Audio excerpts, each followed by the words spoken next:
I recommend that people check their credit scores once a year. Okay. And it can be done with freecreditreport.com or Credit Karma, any of those websites, to just check your scores, have a general idea of where you stand with your scores. Because sometimes you never know if your identity's been compromised, do you? That's correct. We're first quarter of 2016. A lot of changes have been made in the last few years. Can you give us sort of a summary in the last 2 years? And I know I'm probably putting you on the spot. Some of the big changes as it relates to this quarter that it was 2-3 years ago, as far as applying for mortgages and getting through the process. Well, like I mentioned earlier, the biggest thing to know is that we're going to need a lot of documentation. So you'll provide some basic information up front, but as we go through the process, we're going to need more documentation, sometimes all the way up until closing. But as long as people can understand that, then it's a fairly easy process. Mary, I think we talked off the air. You said now the basic closing package for mortgage is 700-800 pages. Is that true? Yes. Well, from the time of application to the time of closing, it comes up to about 700 pages of paper, yes. All right. Thinking about the closing, what's all included in that closing statement, and what's going to have to be done? For example, say I call the mortgage firm tomorrow and say, Mary, I'm buying a house in the Villages. I'd like to buy a house. Can you help me with mortgages? I have a contract. At that point, what will happen from there? Well, at that point, usually you're already pre-approved or pre-qualified, and now you've gone under contract. And so that's when we start the process. So let me sort of stop you there. Yes. What's the difference between pre-approved and pre-qualified? Because a lot of people get confused on that. That's a great question. Pre-qualified means that I've pulled your credit report, you told me your income and your assets, and based on that brief conversation, I can say that you are qualified to purchase a home. Okay, so nothing's verified. Nothing is verified. No, you haven't run a credit history or anything. It's just a basic information package. Basic information. Sometimes I've run a credit report, but pre-qualify is very basic. And what does pre-approved mean? Pre-approved is really the way to go nowadays. Okay. So with a pre-approval letter, it states that we have reviewed your income documentation, your asset documentation, that everything that you told me checks out. And with a pre-approval letter, that puts you in the strongest negotiating position when you're making an offer on a house. Okay, so if someone were to call you today, you over the phone can do a pre-qualifying. Is there any charge to get pre-qualified? There's no charge to get pre-qualified. There's no charge to get pre-approved. Oh, there's no charge to get pre-approved? There's no application fee? Not with us. Because I know a lot of people say it's a couple hundred, $250 to get a pre-approval letter, but it's no charge with you guys? Other companies or banks may charge, but no, we don't charge for a pre-approval letter or pre-qualification letter. So basically a pre-qualified purchaser would be someone who's just, you peeked at their credit, you peeked at the information that they provided, you say, okay, they qualify for a $200,000 loan. A pre-approved person has filled out an application, brought in all the information, brought in the various pieces of paper that you need to confirm everything, and you're saying you've already pre-approved him and saying that you will stroke a check up to X amount of dollars for a house. Correct, just subject to the appraisal. Okay. Do you, at that point, I know the appraisal is a big part, but you also have home inspections and other things. There has to be other qualifications as far as the final approval, isn't it? Sure, yeah. So a pre-approval is going to be subject to a satisfactory appraisal, a good survey on the property, clear title work. Okay. Do you find that more and more people are going ahead for it? Because it seems to me a pre-approval is gold when you're going to look for a new home. Well, it is. It's almost required. Many realtors won't even take you out looking at homes unless they know you've been pre-approved. Okay. If someone were to call you today, and what number would they call? I could be reached at 352-383-3046. What's the time element for getting a pre-qualified letter and a pre-approval letter? How much time does that generally take? Pre-qualified, usually just a few minutes. Once you submit your documentation, a pre-approval letter, usually within 48 hours. That's amazing how fast. We're having a great conversation with Mary Rhodes from the mortgage firm. And when we come back, we're going to get into the nitty-gritty of getting you a mortgage. And we're going to talk a lot about reverse mortgages. Stay tuned.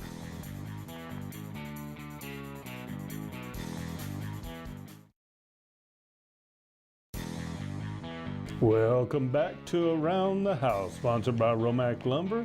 I'm your host, Don Magruder, and if you're listening to us today, you're listening on my 790 AM WLBE in beautiful Leesburg, Florida. And if you're watching us today, you're doing it courtesy of Lake Sumter Television, that's LSTV, and Appleseed Marketing on Bright House 199, Comcast 13, and Florida Cable number 4.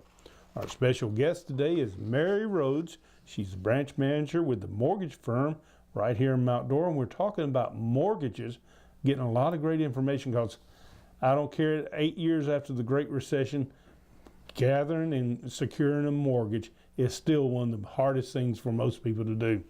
But Mary, we're going to shift our discussion a little bit and talk a little bit more in general details about types of mortgages because there's so much confusion.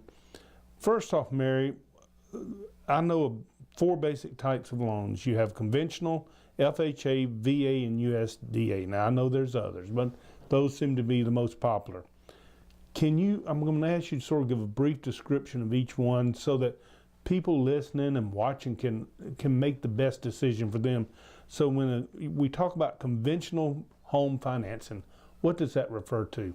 Conventional loans are Fannie Mae and Freddie Mac loans, and the maximum loan amount is $417,000.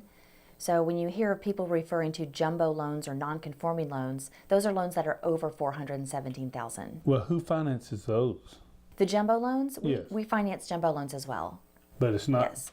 through conventional. It's not a Fannie Mae or Freddie Mac loan. Okay, That's but correct.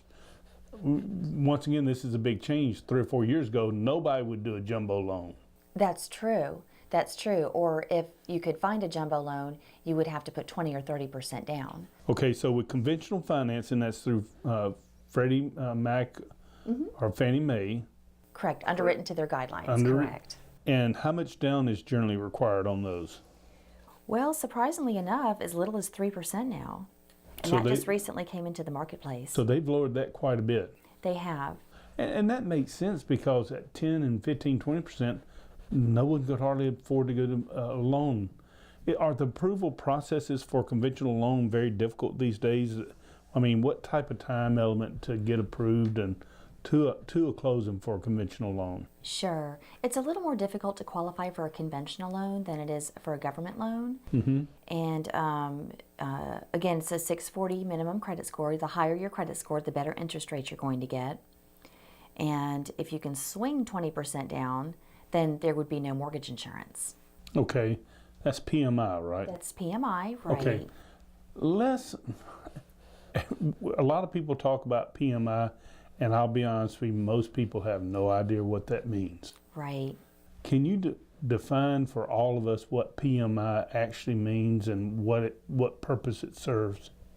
PMI is private mortgage insurance, and private mortgage insurance does not protect the consumer in any way. It just protects the lender in case there was a default on the loan. Okay. All right. So, and it can be very expensive. It could be. It's credit score based. So the lower your credit score, the higher private mortgage insurance you're going to pay every month on your mortgage payment. I was talking to someone the other day, a young man, and he got a house, and I think they put like 10% down. And he was telling me that PMI was running him, the house is like a $200,000 house. PMI was running about $100 a month, $115 a month. Mm-hmm. Is that a general right number? That would sound about right. Okay. And then Go the ahead. mortgage insurance, you have to keep it on the loan usually for 2 years. But after 2 years, if you have built up enough equity in the home with the property appreciating in value and with you paying the mortgage down, then you may be able to drop that mortgage insurance. Well, that's what he indicated. Once he gets to 20% of the loan, he can drop PMI. And but that's a pretty large amount of money that you could add to a note for PMI. It is. So the way to avoid PMI is a larger down payment Larger down payment if possible, or a government loan. or a government loan. Some government loans do not require that, correct? For example, FHA. What's an FHA loan? Okay, FHA loans are a little more easy to qualify for. And again, looking at about a 640 credit score or so.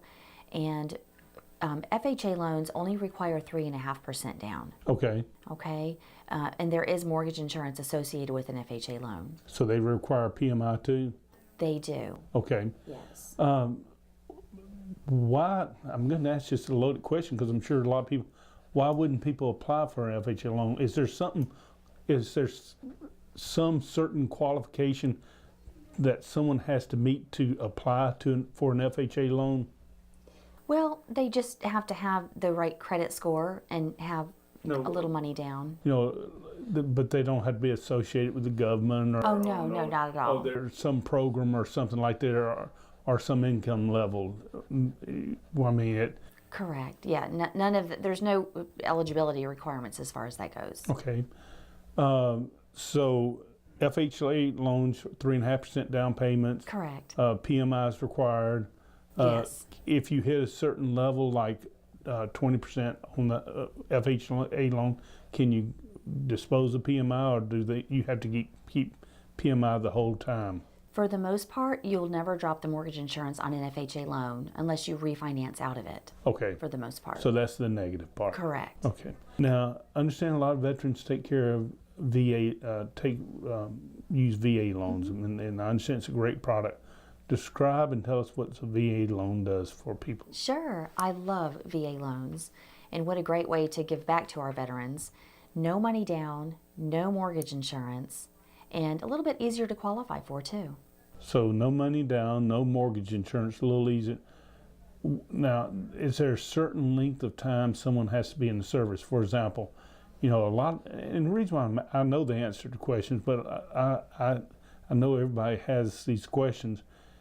Is VA loans only good for officers? Are they only good for people who've been there a certain length of time? Who in the military gets to qualify for a VA loan? Pretty much anyone that served a full term in the military. So someone who was in the military 2 years. And does it apply? Depends, usually for 4 years. 4 years. Does National Guard qualify? Sometimes. Okay. So there are some restrictions, but it sounds like they're not major restrictions. No, not at all. So what we do is we order what's called a certificate of eligibility when Okay. somebody comes to us, and that'll determine what kind of benefits that they have. So if there's a veteran who's up in Lady Lake or in Bushnell who's looking for a home, can they give you a call and talk to you about getting them through the process and get this certificate of eligibility? Absolutely. We do that all the time. A lot of times we can get it online. Okay, and once again, what number should they call you at, Mary? I can be reached on at 352-383-3046, or you can email me at mary@themortgagefirm.com. You're listening to Around the House, sponsored by Romac Lumber. We're having just a fabulous conversation today with Mary Rhodes from the Mortgage Firm. We're talking about mortgages and getting you through the next mortgage that you want to have. And Mary, the other mortgage that we hear a lot about around here is USDA. I understand that most of Lake and Sumter counties qualify for USDA home financing. Can you tell us about that? I love USDA financing. It's been around for many years, and yes, it does stand for the United States Department of Agriculture, and it's a loan program that was put in place to promote homeownership in rural areas. So for the most part, almost all of Lake and Sumter counties are considered rural properties. So you cannot get a USDA loan in Orlando. It's no money down. There's no mortgage insurance. There's a small USDA fee that you pay every month, but it's just a great program to get somebody in for no money down. Well, I know a couple of years ago, the biggest problem with the USDA loan, they were not funded. And I understand they have funded these loans again. Is there any special qualifications an applicant has to go through other than just living in a rural area? And when I say rural, once again, all of Lake County, other than a few little slivers, I think, are considered rural, along with Sumter County. So essentially, people in the villages are in a rural area. Would that be a fair assumption? Yes, it would be, yes. Now, USDA loans are the only loans that we discussed today that actually have an income limit. Okay. So for a family of up to 4 people, you cannot make more, household income cannot make more than about $74,500. But that's a tremendous benefit for a young couple starting out to get in a house or anything. So you actually have a program for new home buyers, I guess. For USDA? Yes. Yes. Well, you don't have to be a first-time home buyer to go USDA. But you have to have the income restrictions, I'm taking. The income restrictions. And what I was implying to, if someone's never owned a home and they're wanting to get a good deal on a home, this USDA loan sounds like a perfect opportunity. It is, and the other great thing about this type loan is you can actually roll closing cost into the loan. Oh, you can? Up to the appraised value. Wow. So we do USDA loans all the time where people, they don't really need any money other than just for their inspections. Once again, that points out, we talked about the conventional FHA, VA, and now USDA. I just don't think you could get that type of information online. And to me, whatever your mortgage decision, you need someone like Mary Rhodes to hold your hand through the process. Thank you, Don. But well, I mean, I don't see how anyone who's not in the mortgage business would know that. Right. It's a difficult process to navigate through when you're buying a home, and there's so many other things you have to tend to when you're purchasing a home, and moving and packing and change of address and so many things like that. So you really need to put the mortgage financing portion of it into somebody's hands that you can trust. Now, Mary, I'm told that 2 things still happen that will blow up a real estate deal. Number 1 is getting an appraisal back. Now, I understand they've gotten so much better, but you know, a couple, 3 years ago, one of the biggest complaints was nobody could get an appraisal. And with prices going up, that seems to improve. You can tell me if it's differently. And home inspections still seem to be a problem. Can you discuss a little bit problems Sure. getting off the closing table because of appraisals and home inspections? I will say that we have not had many appraisal issues here in the last couple of years. That's a beautiful thing. It is a beautiful thing. We're finally in an appreciating market, so that's really helped. So home inspections, though, that's another issue, I guess, that we still are dealing with. And most homes do require what's called a 4-point inspection to get homeowners insurance. And a lot of the homes on our market today, and here in our market, they are still bank owned. There's still some short sales, and some of these homes are just not able to pass inspection. You sort of have a double whammy sword here in Florida. They've had so many upgrades in building codes. Also, you have shingle manufacturers who even though you have a 30-year shingle on the house, insurance companies are not wanting to warranty them past 15 years. So you're having a mixture, and this home inspection is getting to be a big deal, isn't it? It is, yeah. So home inspections, yes. Appraisals, not so much. I've been told if someone's contemplating selling the home, they should go ahead and hire a home inspection and have it inspected. That way they know what the problems are before they get to the closing table. Is that good advice? That's a great idea. Go ahead and fix all the little things on the inspection, so when you do get a viable buyer, and then you can be pretty confident their inspection is going to pass. Now, Mary, one thing that the mortgage firm and you guys do a lot of is reverse mortgages. And you see the advertisements on television about reverse mortgages. And we've talked about them in the past, but I won't talk about them again because they're very good and they're hard to understand, but it's really a great product. First, tell our listeners and viewers what a reverse mortgage is. A reverse mortgage allows someone 62 years of age or older to tap into the equity of their home and use that money for any purpose, tax-free. So that's what the reverse mortgage is really all about. Now, say someone's 62 years old, they own their home. First off, do they have to own their home? They have to own their home. It's okay if they have a mortgage on it, but they do have to own their home, correct? Now, isn't there a minimum value that you have to own? And for example, it used to be 50%. You had to own your home because it would only lend up to 50% of the home value. Is that still in play? That's still a good general estimate. So whatever your home is worth, about 50% of that is the amount of money that you'd be able to get. Okay, so for example, if someone's got owns a home for $220,000, they owe $105,000. They could probably qualify if their credit is okay for a reverse mortgage. Is that true? Sure, and then the reverse mortgage would, in that case, would just pay off their existing mortgage, which is really the number one reason why people are doing it nowadays, is to pay off their existing mortgage so they don't have mortgage payments anymore. And that's what I understand. For example, people, they'll buy a house down here, they'll put their down payment down, and they'll owe, say they owe $105,000, and they'll get a reverse mortgage and pay that off.